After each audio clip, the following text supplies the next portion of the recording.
നിനക്ക് ഒരു നന്മയുമില്ല. ഇന്നത് പറയുന്നവര് വളരെ ചുരുക്കമാണ്. സ്വത്രം.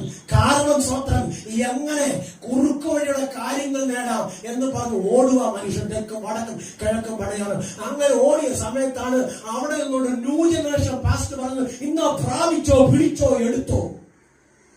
അങ്ങനെ പ്രാപിക്കാൻ വേണ്ടി ഓടി ചാടി അവസാനം മുച്ചുകുത്തി വീണ് നട്ടലും പൊട്ടി അവസാനം പറയാൻ ദൈവം ഉണ്ടായിരുന്നെങ്കിൽ സംഭവിക്കത്തില്ലായിരുന്നു.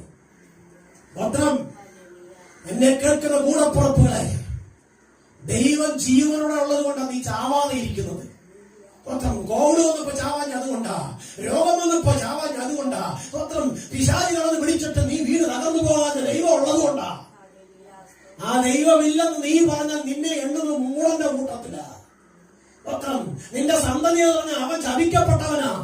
അതുകൊണ്ട് നീ ആദ്യം ദൈവത്തെ മുറുകെ പിടിക്കുക. നിന്റെ ദൈവത്തിനോട് കൂടെ ഇരുന്നാൽ നീ ലോകത്തിൽ അനുഗ്രഹിക്കപ്പെടും. അസൂയ, പിണക്കം, കുശുമ്പ്, കുന്നാമ, ഈർഷ, ദ്വന്ദ്വപക്ഷം എല്ലാം എടുത്തു കളയണം. സ്വത്രം. എന്നിട്ട് ഒരു ക്രിസ്തുവിനെ മനോഭാവമുള്ളവരെ താഴ്മയും വിനയവും ധരിച്ചുകൊണ്ട് ദൈവമുഖത്തേക്ക് നോക്കി നീ പറയണം, രക്ഷകൻ ഒരുവനെ ഉള്ളത്, അത് കാൽവരി കുരിശിൽ എനിക്ക് വേണ്ടി യാഗമായി തരുന്ന കർത്താവ്. ആ കർത്താവിന്റെ ഹിതമല്ലാതെ എനിക്ക് ഒന്നും വേണ്ട എന്ന് പറഞ്ഞ് പൂർണ്ണമായി ദൈവത്തിന് സമർപ്പിച്ചു കൊടുത്തു നോക്ക്. നമ്മുടെ വലിയപ്പച്ചമാർക്കും വലിയപ്പച്ചമാർക്കും അധികം വെള്ളം കുറയ്ക്കാനൊന്നുമില്ല.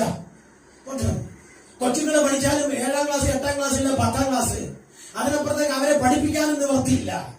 നല്ലൊരു വസ്ത്രമില്ല, നല്ലൊരു ആഹാരമില്ല, പക്ഷെ അവർക്ക് ദൈവമുണ്ട് കൂടെ.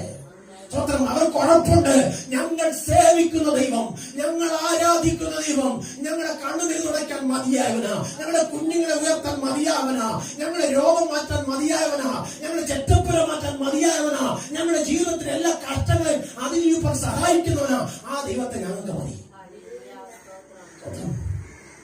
അവർക്ക് വീട് വെക്കണമെന്നോ വണ്ടി വാങ്ങണമെന്നോ വലിയ സമ്പന്നനാകണമെന്നോ ഒന്നും ഒരു ആഗ്രഹം ഉണ്ടായിരുന്നില്ല. അവരെ മക്കൾ ഡോക്ടറാകണമെന്നോ എഞ്ചിനീയർ ആകണമെന്നോ കളക്ടറാകണമെന്നോ അവർ സ്വപ്നം കണ്ടിരുന്നില്ല. അവർ ആഗ്രഹിച്ചതൊന്നേ ഉള്ളൂ, ദൈവകൃപയിൽ എന്റെ കുഞ്ഞുങ്ങളെ വളർത്തണം. കർത്താവ് വന്നാൽ ആ കർത്താവിനോടുകൂടെ പോകണം. അപ്പന്റെ അമ്മയുടെ ആഗ്രഹം അതായിരുന്നു. ആ മക്കളും അപ്പന്റെ അമ്മയുടെ ആഗ്രഹത്തിനനുസരിച്ച് നിന്നത് കൊണ്ട് അവർ ലോകരാജ്യങ്ങൾ കീഴടക്കി. സ്വത്രം. ഒന്ന് പോയി ഒന്നിനു പുറകെ വാലെ 15 മക്കളും പോയി. സ്വത്രം. അവർ ദൈവത്തിന്റെ മഹത്വം കണ്ട് ചെറ്റക്കുടിലിരുന്നെടുത്ത് സ്വത്രം മണിസൗധങ്ങൾ ഉയർന്നു. സ്വത്രം. നടന്ന് ക്ഷീണിച്ച് ഒറ്റമുണ്ട് എടുത്തുകൊണ്ട് കരഞ്ഞു വിലപ്പിച്ച് നടന്ന അമ്മച്ചിക്ക് ഇപ്പൊ ഏത് ഉടുക്കണമെന്ന് അറിയത്തില്ല.